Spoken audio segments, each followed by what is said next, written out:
play basketball. 3,000! History with an exclamation! Company for three. Bang! That one goes down, and the game is tied. The Yankees are champions of baseball.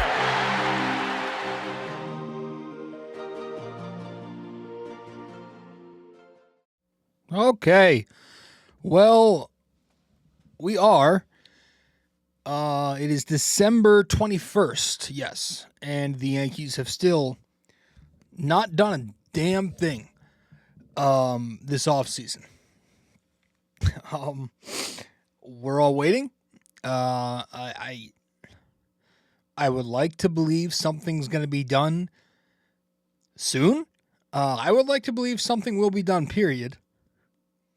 I don't think the Yankees are going to go into next year with the same roster but more expensive. I think that'd be really irresponsible, but like it's December 21st. It's Sunday, December 21st, and nothing has been done. They've brought back some guys, Trent Grisham, Tim Hill, Ryan Yarbrough, a couple of other guys that I'm not thinking of, minor additions or minor, not additions, but acquisitions. Did I say accusation?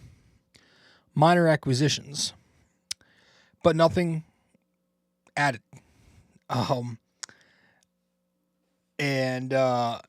There are. Listen, I don't think the Yankees. I've been consistent on this opinion that I don't think the Yankees need to do some massive overhaul and go absolutely nuts this winter, because I think they have one of their most talented rosters in a long, long time. I do. At the same time, you need to do something, and you're watching your competitors get even better, and this was the best division in baseball last year, arguably, and, the Toronto Blue Jays, who made it all the way to the World Series, have improved a lot, at least on paper. The Baltimore Orioles are trying to get back on track. They're making some substantial moves. The Boston Red Sox have added to their rotation, and the New York Yankees, I am assuming they're just trying to figure out this Bellinger situation first. Excuse me. And then that's going to kind of domino affect everything else, right? So we haven't had much to talk about. And if you want to dive into some of our most recent episodes where we talked Yankees, we have spoken about a lot of starting pitching. Just a lot of rumors and who the Yankees could go after. We've talked about Imai. We've talked about Alcantara. We've talked about Peralta. We talked about Michael King most recently, who obviously re-signed with San Diego.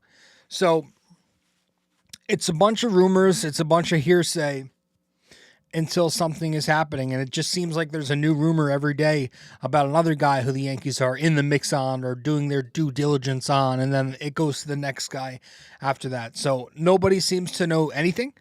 But that's leaving Yankees fans, including myself, in just disarray, and they're all frustrated, and we're taking our frustrations to social media. And now here we are, doing this episode where I'm going to talk about a few talking points among the current Yankees.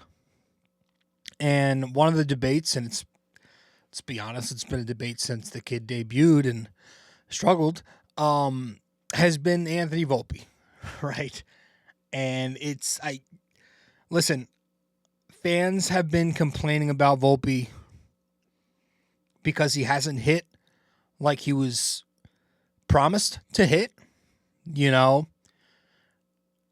I don't think we're ever getting that. Here's the thing. Bichette rumors, you haven't heard much of that regarding the Yankees and their interest in him. If you have, it was very minor, very slight. It's more of a Yankees fan thing. Like a lot of Yankees fans want the Yankees to go after Bichette hard. I'm kind of split. Not split. I'm not going to lie. I don't really want Bichette. Yankees fans have been moaning, complaining, whining about the team's defense year on top of year. You know, we've been complaining about the lack of awareness, relay plays that come in from the outfield, guys don't know where to be, guys don't know where to throw, etc. What base to cover. We got just sloppy fundamentals, botching routine ground balls and making bad throws. The defense has been bad, and Yankees fans have been very loud about that. But at the same time, it's weird to me because they're all very accepting of Bichette at a premium position like shortstop, who is notoriously a terrible glove. This past season, Bichette came off his worst year yet, if we're talking about defensive metrics, with minus 13 outs above average. That was ranked in the first percentile, meaning 99% of the league was better. In 2024, he was plus 1 outs above average at shortstop, but he was unranked because it was a small sample. He was hurt. 2023, minus 3 outs above average, 19th percentile. 2022, minus 7 outs above average, 6th percentile. 2021, minus 6 outs above average, 8th percentile. 2020, plus 1 outs above average, 74th percentile. In his rookie season, he was minus 6 outs above average. It was unranked. So, looking at it, his only couple of good seasons metrically at shortstop were the three seasons that had very small samples. Right, his rookie year where he didn't play a ton, 2024 where he was hurt, and 2020 in the shortened schedule. He's a really bad shortstop. If I'm looking at that position, again, there are two positions on the diamond that I need glove over bat, and that's shortstop and catcher. I need bat everywhere else. Third base too. But Anthony Volpe played most of last season with a torn labrum. His left shoulder was screwed up, and the Yankees just let him play through it. Wild. That clearly affected him defensively as he had his worst season as a pro at shortstop. Minus 6 outs above average this past year. That was in the 8th percentile. Horrible. But again, Anthony Volpe, we know he's got a glove. He's had one since he's come up to the bigs. In 2024, he had plus 13 outs above average. That was ranked in the 97th percentile. As a rookie, we saw him win a Gold Glove. He was plus 1, 69th percentile. So, what I'm trying to say here is sacrificing glove at shortstop for Bichette's bat only makes sense if he's suddenly going to hit 40 plus home runs for you, which he won't.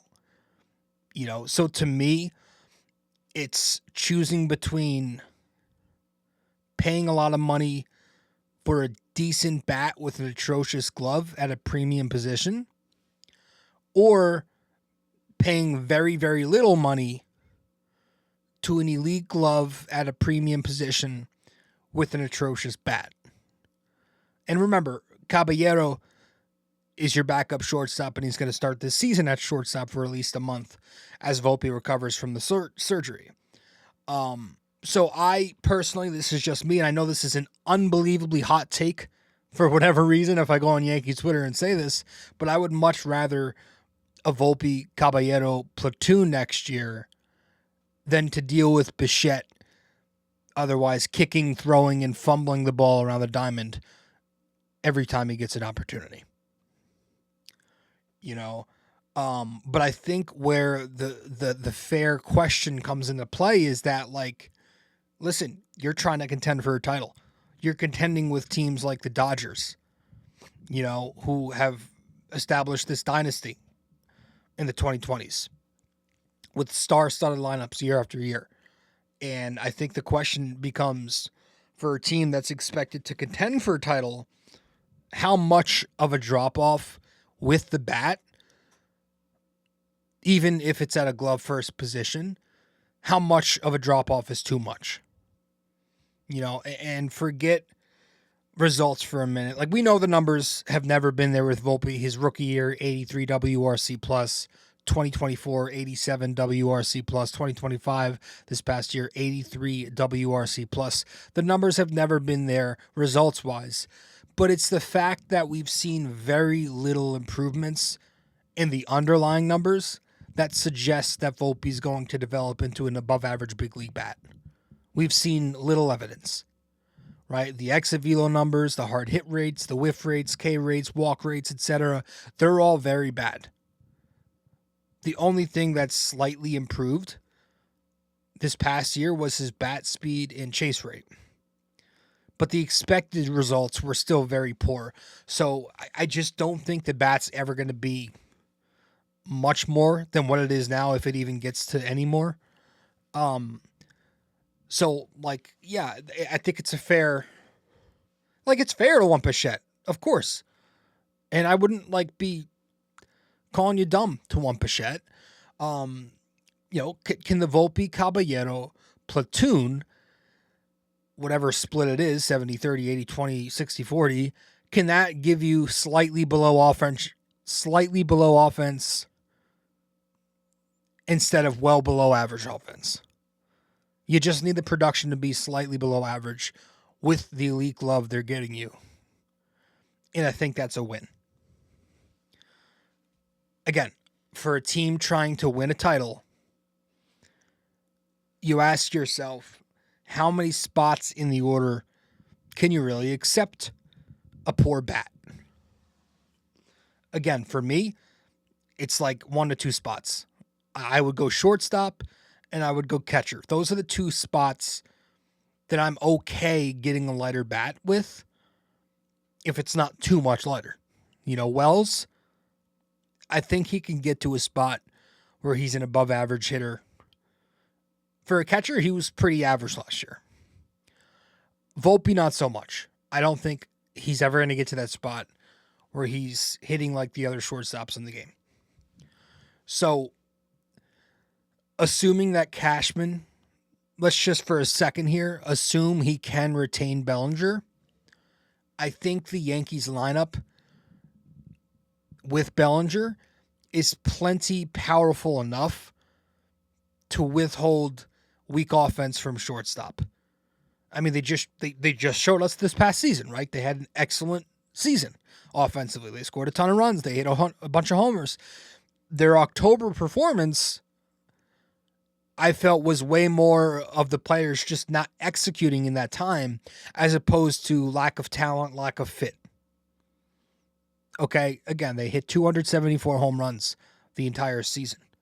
In the ALDS, they produced just 4. Toronto hit 9 in that same series. Okay. So I'm okay with Volpe and Caballero as opposed to Bichette if Bellinger's back. Because if Bellinger doesn't come back and you're hearing Toronto wants Tucker, it seems like Toronto's a favorite to sign Tucker. So say Bellinger's gone and Tucker's a J. Does this now change how the Yankees look at shortstop and look at Bichette? Do they have to do a panic buy? Again, what that would do is it would bring in an above average bat, and it would most importantly bring in a right-handed bat, which you need. Bichette is an 840 OPS hitter last year, 806 for his career. He hits lefties very well,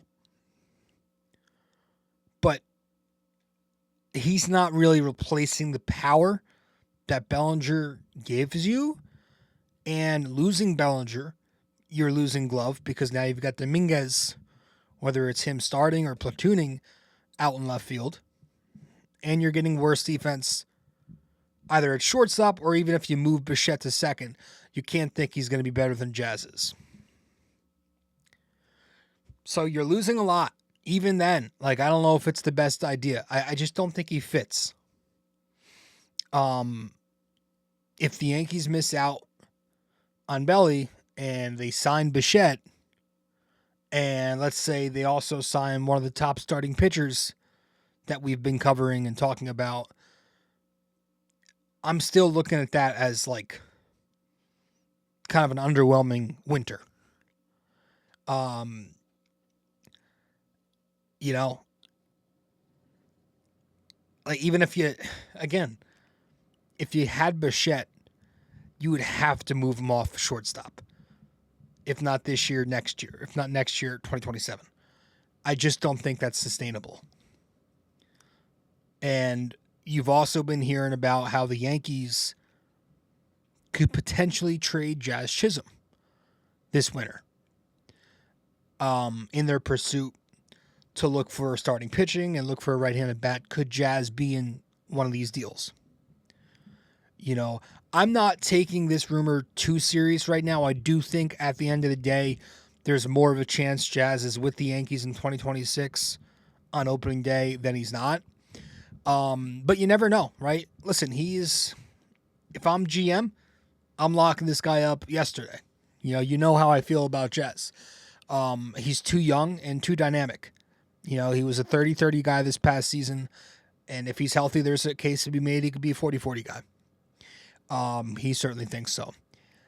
The power is way too valuable. The athleticism is way too important. He's in scoring position basically every time he reaches base. He's going to be on second. Whether he's stealing second or picking up a double, whatever, he's going to be in scoring position because he's that athletic and powerful. He's a great glove at second base as much as, sometimes he'll make that overthrow on the transfer. He gives you good second base defense metrically. And he plays a position, second base, where you look around the league and the depth is pretty shallow. It's not a super stacked position, second base. So he's one of the best out there. I just feel like it's counterproductive losing him. But again, you never know, because the Yankees could be looking at Jazz Chisholm and saying, well, you know what? I understand all that, but he strikes out a whole lot. He'll have his inconsistencies. His quality of at-bats, especially against left-handed pitching, it's not great. A lot of quick at-bats. He doesn't really have an approach sometimes up there. His power gets neutralized when he's got a tough lefty on the mound, right? The splits are not great. The Yankees sat him. They sat him in the very first postseason game this year. Game 1 against Garrett Crochet. Jazz Chisholm was not in that starting lineup. Remember that drama? I just feel like if they viewed him as a supermax deal kind of guy, that stuff doesn't happen, lefty or not. I don't know if they're going to pay him, if that's how they look at him. He's been a Yankee for 2 postseasons now, and he's not performed in either one. He usually gets off to a slow start. So how does cold weather affect him? That's becoming a narrative. Played in Miami his whole life. Comes here, you've seen him struggle at the beginning of the season, and you've seen him struggle in October. Do some of his, I don't know if you want to call them antics, or, when you watch some of his post-game interviews, like after he was benched in the playoffs, when he doesn't get his way, he turns his back to the media. He can get a little snarky. I don't have an issue with that. The Yankees, is that something they look at? Historically, the New York Yankees don't always pay their second baseman. Talk about Torres. You can go back to Robinson Cano. It's just, historically, they don't rush to pay their second baseman. They tried paying Cano, but they lost him. Torres, they didn't even bother. So, I just think the only way I would understand it is if the Yankees immediately go pay Kyle Tucker, or they magically trade for Tatis. Remember that from a month ago, Michael K? Excuse me. That's like the only way I'd understand it is if you replace a star with a superstar. Because guys like that are also young and they're star level bats.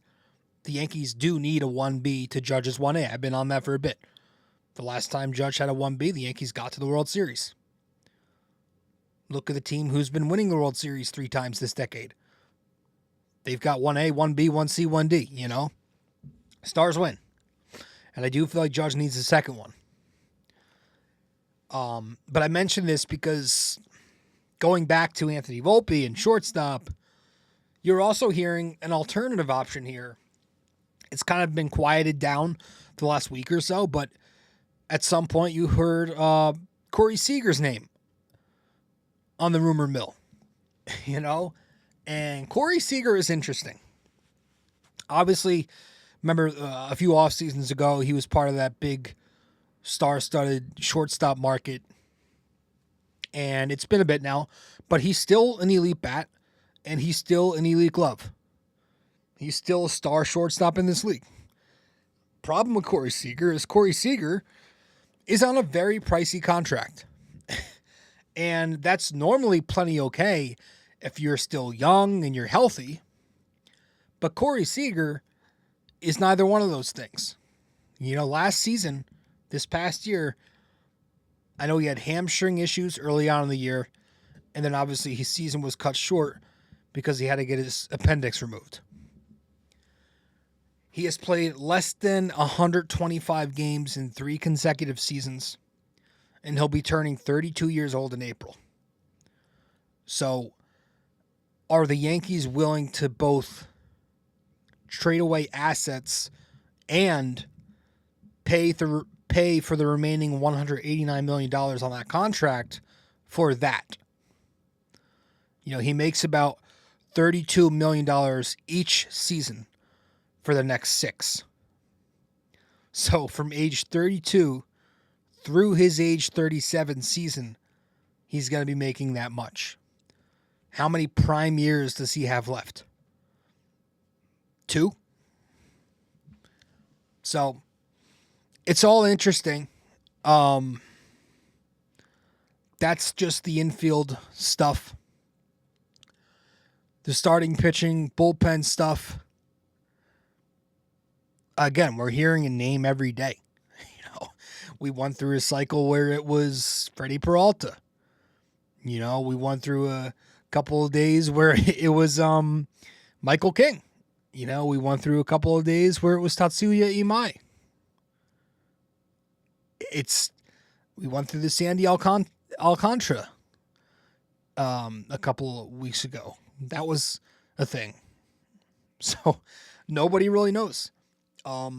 Mackenzie Gore, another one. That's kind of quieted down too.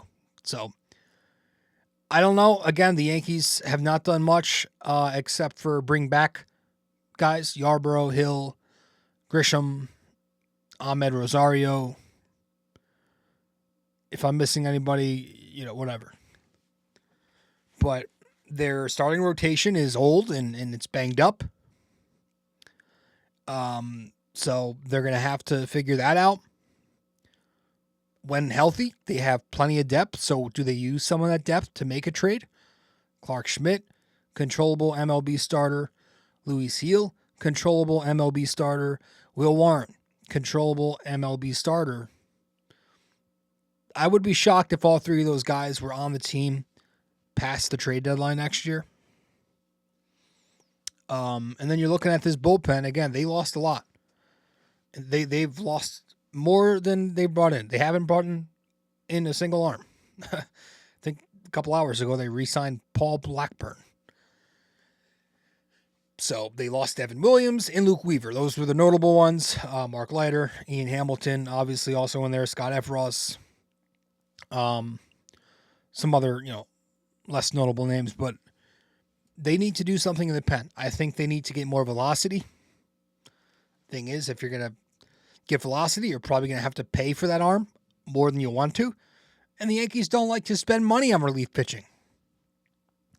They think Matt Blake and the Yankee pitching development team can just turn everybody into a gem. Diamonds in the rough. But I would like a nice brand name or someone who's got some type of track record to put next to Bednar, and I actually think Camilo Doval is going to have a nice season next year.